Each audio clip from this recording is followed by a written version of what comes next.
I just read the news of at least 11 people dying, not in the name of religion, but for a set of humans who they idolize for all the wrong reasons because they're famous. They endorse brands that sell cancer causing products or gambling brands. So much so that it led to the death of just a few, if we see from a very shallow perspective. This reminds me of the whole theory of Roman circus, why entertainment was built. Basically, people were very sharp back then, and that somehow related to the gut health. They ate pure. They were able to think more clearly and identify if a ruler is doing the right job. So, the Roman emperor introduced Roman circus for them. It had a lot of entertaining games so that the general crowd could deviate their mind from some important aspect, politics, their everyday life, their economics, a food crisis, and other social inequalities, and get involved into a bubble, the bubble of entertainment.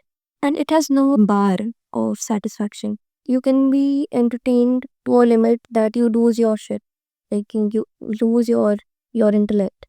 This started around 2000 to 3000 years old because people used to think a lot.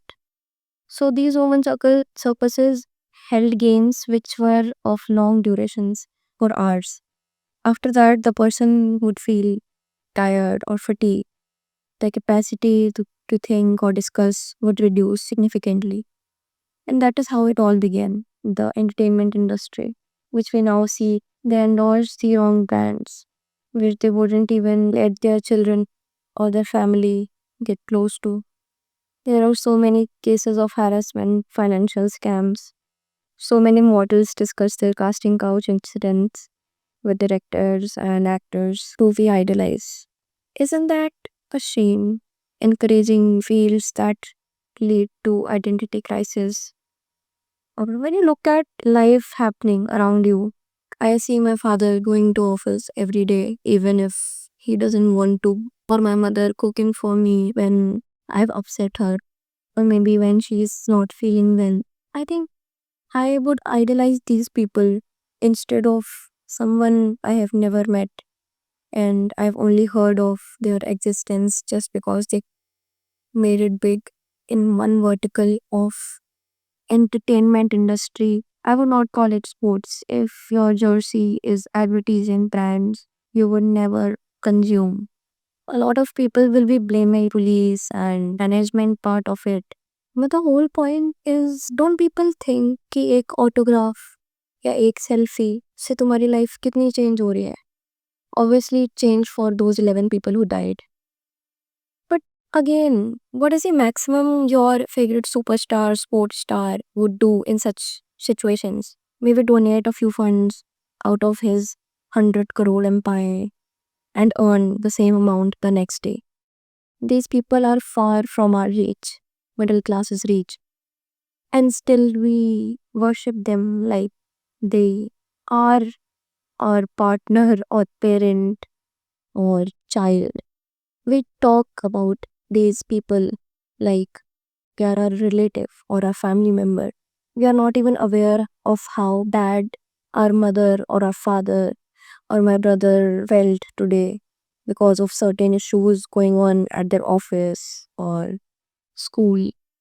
How come we get indulged in gossips of people we have never met and we just read on the news or the paparazzi covers them only then, or maybe through an ad or a podcast? That is the only time when they appear, and those are never the real times. They are all scripted or exaggerated. I don't call anyone who has achieved nothing for evolution of humans or reducing social inequalities or providing a solution to a certain segment of people who are suffering. They are doing none of that. All the money will fill their own stomach. The maximum they will do is donate to some charity and click photos of it. But the point is, are we so blind I've seen people posting reels, creating reels for someone who is playing to get more money from brands. The people watching are not actually playing. We sit on our couches. If you look at it on Zomato, on Swiggy, there is IPL sales, IPL match day, Domino's are launching these campaigns of 50% off or buy one get one. This is basically making you fat, making you unhealthy, promoting your sedentary lifestyle, and above all, if you get into gambling and eat uh, gutka and all, destroying yourself. I don't understand how people have such identity crisis that their identity will only be fulfilled if they get that one autograph or that one selfie or that one comment reply. I mean, that person did it for himself and his family, not for you.